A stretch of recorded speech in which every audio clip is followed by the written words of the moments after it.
What's going to happen? Something wonderful. 1980 science fiction has all of those elements that make greatness in cinema and storytelling. It changed everything. And I loved it. We felt so creative and we were so loose. Wow, what a great concept. It's the positiveness that made for repeat viewing. It's timeless. Knocked me out. Surpasses our brains and goes straight to our hearts. Sci-fi truly came of age and exploded in the 80s. It's time to start running! The whole audience for science fiction came alive. It's a ripe genre, full of twists and offshoots. It was sci-fi movies that you began to take seriously. Showing people the dysfunction that we were headed for. I was the ultimate tough guy. I ain't got time to bleed. It just comes together as a thrill ride, what pulp does best. Badass, sci-fi, Yeah! It still plays. I loved looking up into the stars and imagining what's up there. What I see is possibility, all kinds of possibilities. It's a completely conceivable future. That tells us about ourselves as human beings. I love things that have themes like that. I love the idea that you could just be transported somewhere in time. You built a time machine? What, a DeLorean?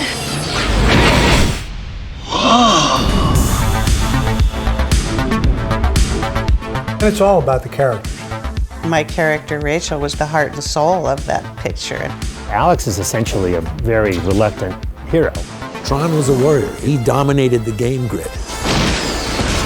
We started getting threats about if Spock dies, you die. We've really reached the end of traditional visual effects. That was extraordinary filmmaking, man. Technologies that end up becoming real. The science has caught up to the science fiction. Shall we play a game? It is everything we have warned you against. I'll be back.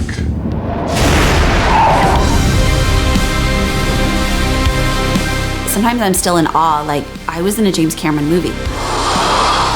George Lucas was a gift. He changed the whole world of cinema. This was supposed to be Steven's little film.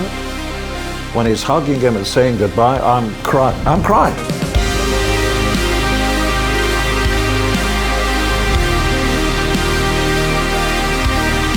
I felt a part of a pioneering effort. We could miserably fail, or we could wildly succeed. It really resonated to a lot of people. I like it if there's a bit of a human element.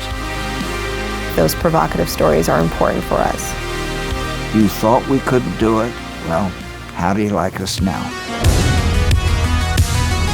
These are times in your lives that you never forget. I want to hang on to those memories. Nostalgia connects us with our imagination. What might be, what could be.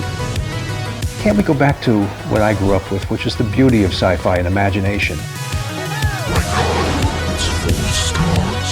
The audience was ready for it, the world was ready for it. And we all wish we could be back there in some way, doing that with those people at that time.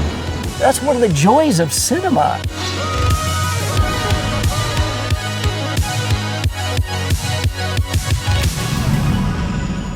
That's the magic of sci-fi, man.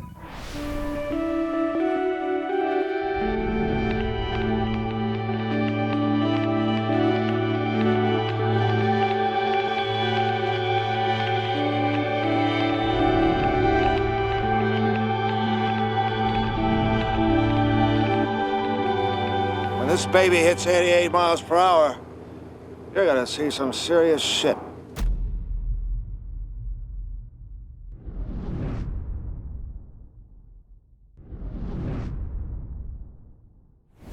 We're at the Harmony Gold Theater, and we've just watched the premiere of In Search of Tomorrow.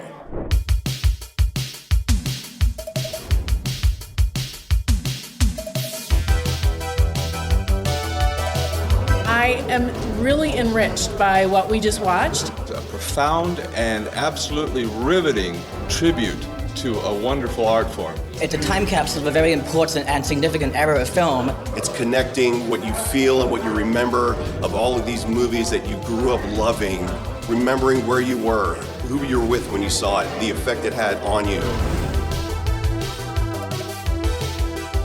It's kind of freaky that the memories that it brings back. It's a beautiful trip down memory lane. If you were raised with these movies, you'll love it.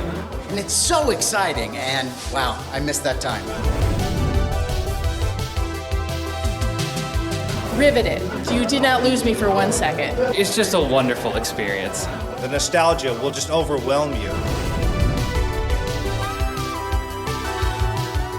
So great to see all the love that this film clearly has for those movies. It's so much fun. I wanted more. That's the sign of a good documentary right there.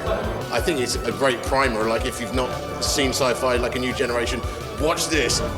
I thoroughly enjoyed it and I'd recommend it. It's a really fun time.